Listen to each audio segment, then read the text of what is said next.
शरणं शरणं रमाम्बिगे शरणं शरणं त्र्यम्बके. At the feet of Divine Mother Sree Rama Devi by Mrs. T.N.K Nair. The Early Days Audiobook Part-4 F. For the ordinary Jivatman, when the term of earth life is over, when the gross body is cast off, the subtle body passes on to invisible realms. But the Jivahood is there with the bundle of vasanas and impressions in the chitta from the past life. There is no mukti. Again and again, due to prarabdha karma, the Jiva goes through birth and death to reap the fruits of actions and desires of numerous births. This is the wheel of transmigration which humans cannot escape. But to those who have surrendered to the Supreme Guru, the incarnated Godhead, there is the mighty redeeming force of Guru Kripa, which can release the mind from the network of Vasana. The armor of that saving grace is granted even at the last moment of life. But there should be faith, obedience, japa and meditation in your life to remember Mother at the last moment.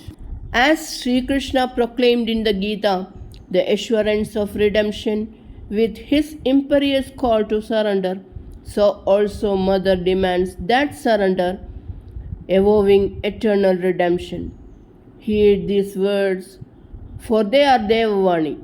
Establish that intimate relationship through Namasmarana, surrender, and ecstatic God love.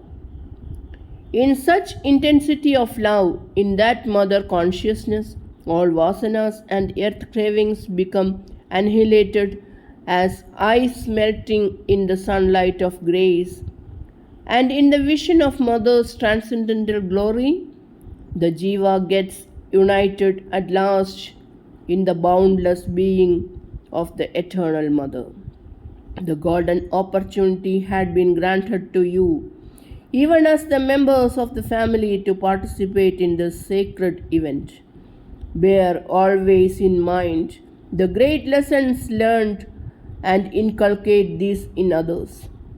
Whenever the time comes to fulfill such dharmas to your parents and others, remember Mother's words and the great example you witnessed.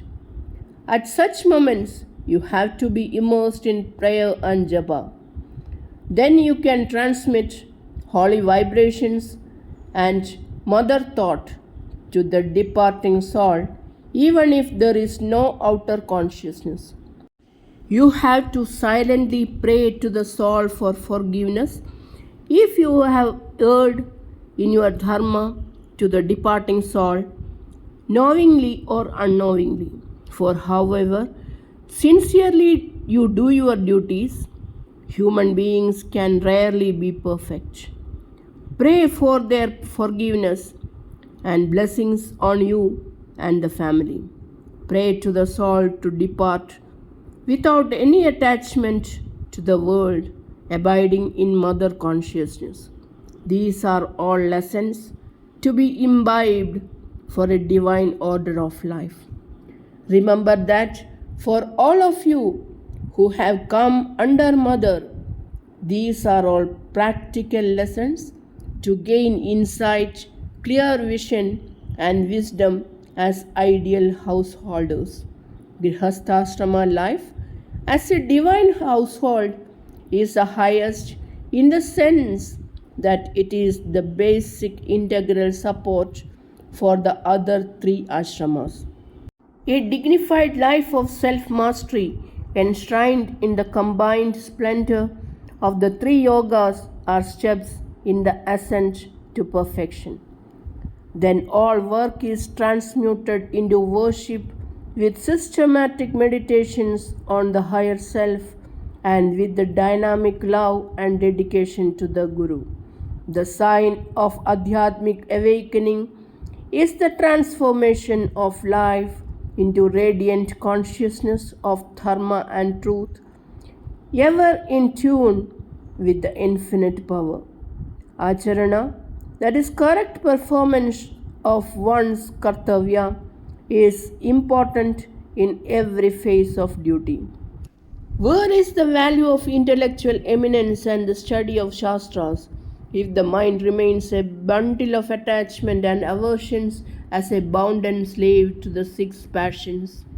The practical results of learning and intelligence should be combined with the seed of mighty transformation I have implanted in you all. The intellect has to become illumined, free from the preponderance of tamas and rajas. By deep inner introspection, discriminate between the real and unreal. Guru Kripa alone can grant that illumination. When your resignation becomes total and unreserved, recognizing Mother's omnipresence, then your prajna becomes centered on truth consciousness. You become fit instruments in Mother's hand to accomplish the great divine work of Loka Samgraha. As long as there is the dual consciousness of you and I, there should be Satkarmacharana, pure moral spiritual conduct in accord with Mother's injunctions. When all duties, existence, and all phenomena are dissolved, swallowed up in Brahmic realization, then all codes and regulations are annihilated. But coming down again to relative consciousness in the grand efflorescence of eternal wisdom, one becomes karmatita even in the midst of karma. Truth and dharma become the spontaneous expressions of such lives. Let love for Mother, her work become the ruling passions of your lives. Let your faith be as bright as the midday sun to scorch all doubts in others. Such radiant faith alone pulverizes all hurdles in your path. Enormous work awaits you, but fear not, resigned to Mother's will and wish become conscious instruments with the awareness that Mother's blessings are with you in your sacred endeavors. Mother ceased speaking and we sat silent, overwhelmed with the consciousness of the descent of grace, of the magnitude of her trust placed on us, and the love bestowed that defied description. We knew that it was a turning point in our lives and that the divine work was opening before us in the supremacy of her will. Sri Bhagavan was there at the time, resting in silence but bestowing on us his kind thoughts and benedictions. We took leave of Mother in the same hall where Mother's mother left her mortal body. Mother stood there, her eyes pools of prema, as we bowed at her lotus feet in farewell. Such was Bhagavan's care and love for us that he came to the station to see that we were made comfortable. Mother's brothers also accompanied him. Thus ended a most memorable and soul-stirring visit.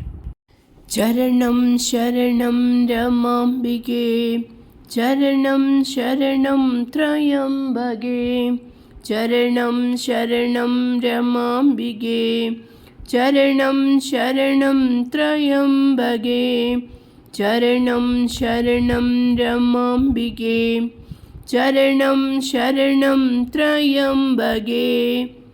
Jai Mata.